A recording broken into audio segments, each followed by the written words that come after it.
When this young boy from a poor background began tinkering with engines, nobody could have predicted that he would one day become the creator of some of the world's most expensive cars.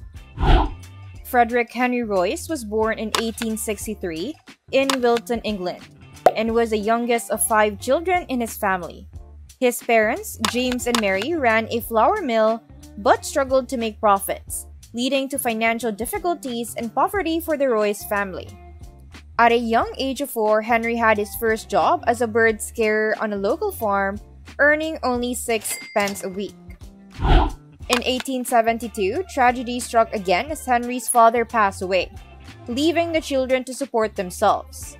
At the age of 9, Henry began selling newspapers and delivering telegrams to help make ends meet. Despite facing financial challenges, Henry was determined to educate himself and took every opportunity to learn. He had only completed 1 year of school by the time he turned 15, but he embarked on an apprenticeship with the Great Northern Railway Works, thanks to some financial support from his aunt. In his free time, he studied algebra, French, and electrical engineering. After 3 years, Henry was forced to quit his apprenticeship due to lack of money, but he continued to work in various companies, including a tool-making company in Leeds and the Electric Light and Power Company in London. In 1882, he moved to Liverpool and continued to work for the Electric Light and Power Company. However, his true passion was engineering, and at the age of 22, he started a business called F.H. Royce & Company with his friend and fellow engineer, Ernest Claremont. They worked tirelessly to manufacture electrical components such as doorbells and dynamos, and the company grew steadily. By 1894, they had expanded their production to include electric cranes. However, Henry's interest started to shift towards motor cars. Despite his lack of formal education, his determination to learn and his passion for engineering drove him to pursue his ambition of making motor cars. Though Henry Royce is a significant figure in the Rolls-Royce story, it is important not to forget another person who played a crucial role: Charles Stewart Rolls. Born in 1877 in the affluent Berkeley Square in London, Charles, the youngest child of Lord and Lady Languedoc, developed a passion for engineering early on and went on to study mechanical engineering at Trinity College in Cambridge. He gained a reputation for tinkering with engines and earned the nickname Dirty Rolls during his studies. In fact, he was the first undergraduate to own a motor car, a Peugeot, after traveling to Paris to purchase it at the age of 18. Which was quite unusual at the time when most people had not even heard of cars yet. After graduating in 1898, Charles worked on a steam yacht and then at the London and North Western Railway. However, his true interest lay in motoring, pioneering, and salesmanship.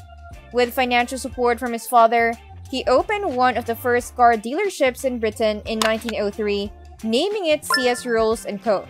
Over the next few years, he dedicated himself to importing and selling Peugeot and Minerva cars, and business boomed. Charles used the money to fund his passion for sports, including motor racing and aviation, both of which were expensive hobbies. Unfortunately, Charles' lifelong passion would eventually cost him more than just his money. Henry Royce, while running his company F.H. Royce & Co., became increasingly interested in motor cars and decided to improve a second-hand 2-cylinder Deauville car that he had bought in 1901. But he wanted more, so he set out to build his own car. Henry Royce had a strong desire for perfection, and after finding faults in a second-hand Deauville car, he decided to design and build his own petrol engine by the end of 1903. By the following year, he had successfully driven his first Royce 10-horsepower motor car into town. Over the next few years, Henry built 3 cars, giving one to his business partner, Ernest Claremont, and selling another to shareholder Henry Edmunds. It was Henry Edmunds who eventually arranged a meeting between Charles Rolls and Henry Royce.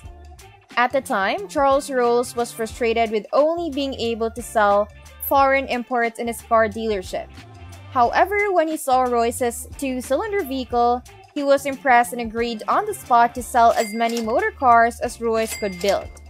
Despite their differences, including a significant age gap and contrasting educational backgrounds, with Rolls being 26 and Royce being 41, and Rolls having a fancy education at Trinity College while Royce was largely self-taught. They formed a successful duo. With the launch of the 6-cylinder Silver Ghost in 1906, which was hailed as the best car in the world within a year, the Rolls-Royce company was established. However, it was Claude Johnson, Charles's partner, who took on the role of managing director and played a crucial role in creating and managing the brand's vision, while Henry and Charles focused on building and selling motor cars. He recognized the importance of enhancing the company's reputation in the field of publicity, and being the marketing genius that he was, he orchestrated a series of stunts to promote the quietness and reliability of Rolls-Royce motor cars. One of his early advertisements for the 40 to 50 horsepower motor car proclaimed it as not just one of the best, but the best car in the world. With this ad, Claude introduced a phrase that will forever be associated with Rolls-Royce, and it was incredibly effective in showcasing the Rolls-Royce's superior performance and creating global demand for their world-class engineering. Claude was so integral to the company's success that he became known as the hyphen in Rolls-Royce. However, marketing alone could only take them so far, and both Henry and Charles were dedicated to delivering the best possible quality. It was especially Henry, known for his hard work and disregard for proper nutrition, who pushed himself to the limit when it came to work. Surprisingly, he outlived his business partner Charles by a couple of decades despite his unhealthy habits. Over the years, Charles's passion for aviation grew, and he even tried to persuade Henry to develop an aero engine. But Henry declined to continue living out Charles's aviation dreams. Charles went on to buy a Wright Flyer aircraft and made over 200 flights, becoming the first person to make a non-stop double flight across the English Channel in 1910. However, just 1 month later, Charles was tragically killed in an air crash during a flying display at Bournemouth at the age of 32, making him the first Briton to die in a plane crash and marking the end of the Rolls-Royce partnership. Now, Henry had to carry on their legacy on his own. Henry's innate work ethic and innovative designs established Rolls-Royce's reputation for superior engineering and quality.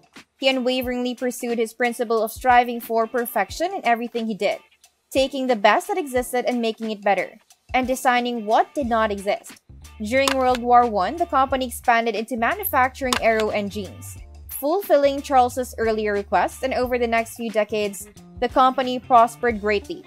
However, Henry continued to struggle with his health, and in 1933, he passed away due to digestive tract problems brought on by years of poor nutrition and overwork. Despite spending his last years as a semi-invalid, Henry's enthusiasm and dedication to engineering never wavered, and he continued to work until his very last moment. In fact, he made his last sketch from his deathbed a few hours before he died at the age of 70. Rolls-Royce remains a renowned name in engineering to this day, with its luxury cars being some of the most expensive in the world. With over 130 dealerships in 40 countries, the brand is known worldwide. Currently owned by BMW, Thorsten Müller-Vos has been the CEO since 2010, and his leadership has been crucial to the company's success. However, it is a vision of Sir Henry Royce and Sir Charles Rolls that truly made Rolls-Royce what it is today, a symbol of pure and unadulterated wealth. One can only imagine that both men would be proud of the company's enduring legacy. And that's a wrap for today's episode. We hope you enjoyed learning about the incredible facts and stories we shared on our channel. If you're hungry for more amazing knowledge, be sure to subscribe to our channel and hit the notification bell so you won't miss any of our latest videos. Until next time, stay curious, keep learning, and be amazed by the world around you.